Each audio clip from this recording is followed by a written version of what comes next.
بسم اللہ الرحمن الرحیم لا یغرنک تقلب الذین کفروا فی البلاد متاع قلیل ثم مأواہم جہنم وبئس المہاد۔ اللہ جل شانہ وعم نوالہ اپنی مقدس کتاب قرآن مجید میں پارہ نمبر 4 آیت نمبر 197 اور 196 میں ارشاد فرماتا ہے سورہ آل عمران کے اندر، اور بہت ہی پیاری بات، بہت ہی پیارا کلام، اور ہم مومنین کے لیے ایک تسلی دینے والا کلام کہ بہت سارے لوگوں کے ذہن میں یہ خیالات آتے ہیں کہ کافر و مشرکین، یہود و نصارہ یہ جو ہے گستاخان دین ہے، گستاخ رسول ہے، اور کافر و مشرکین تو اللہ تبارک و تعالیٰ کو بھی نہیں مانتے، لیکن اس کے باوجود بھی وہ اتنے عیش و عشرت سے زندگی گزارتے ہیں اور ان کی زندگی بڑی پرسکون گزرتی ہے، اور وہ اتراتے ہوئے اپنے شہروں میں، اپنے بازاروں میں، اپنے علاقوں میں گھومتے نظر آتے ہیں۔ تو اللہ تبارک و تعالیٰ نے مومنین کو یہ درس دیا، یہ جو ہے تو سبق دیا کہ اے مومنین یاد رکھو، یہ ان کا گھومنا پھرنا، اتراتے ہوئے گھومنا پھرنا، یہ تمہیں دھوکے میں نہ ڈالے، بلکہ اللہ کا قرآن فرماتا ہے لا یغرنک تقلب الذین کفروا فی البلاد۔ اے سننے والو، ترجمہ کنز ایمان، اے سننے والو، کافروں کا شہر میں اہل گہلے پھرنا ہرگز تمہیں دھوکے میں نہ ڈالے۔ امام عشق و محبت فرماتے ہیں شہر کے اندر ان کا اتراتے ہوئے، سینہ تانتے ہوئے گھومنا پھرنا تمہیں دھوکے میں نہ ڈالے، ہرگز دھوکے میں نہ ڈالے۔ پھر فرماتے ہیں متاع قلیل، اللہ فرماتا ہے متاع قلیل، بھائی یہ تو سامان جو ہے نا ان کا تھوڑا ہے، یہ عیش و عشرت یہ تھوڑے دن کی ہے، یہ ان کا اتراتا ہوا گھومنا تھوڑے دن کے لیے ہے۔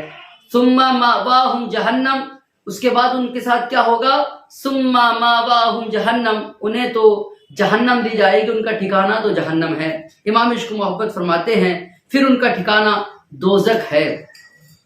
وبئس المہاد، اور وہ کیا ہی برا بچھونا ہے، وہ کیا ہی برا ٹھکانہ ہے۔ عزیزان ملت اسلامیہ،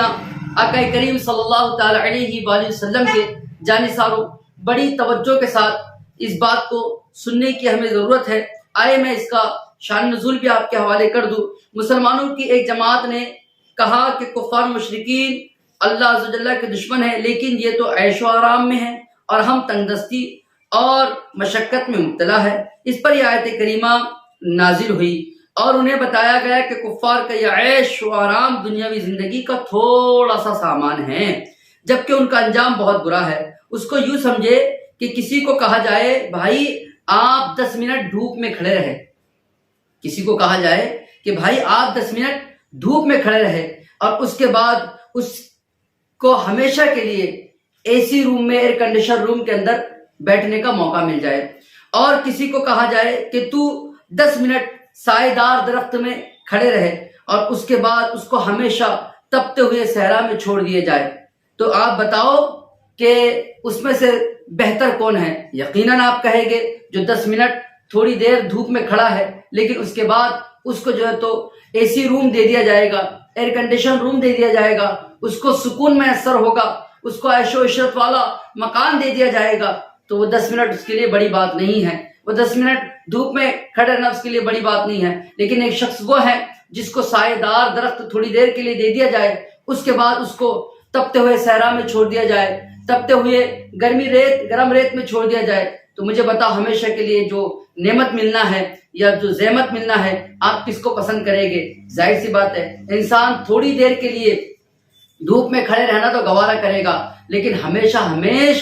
تپتے ہوئے صحرا میں اپنی زندگی گزارنا گوارا نہیں کرے گا۔ آقا کریم صلی اللہ تعالی علیہ وآلہ وسلم کے پیارے دیوانوں، آپ اس سے اندازہ لگا لیں کہ اللہ تبارک و تعالی نے متاع قلیل کہہ کر یہ صاف کر دیا کہ ان کا یہ عیش و عشرت، ان کا یہ اتراتا ہوا گھومنا پھرنا، ان کا یہ مال و زر، اور ان کی جو ہے تو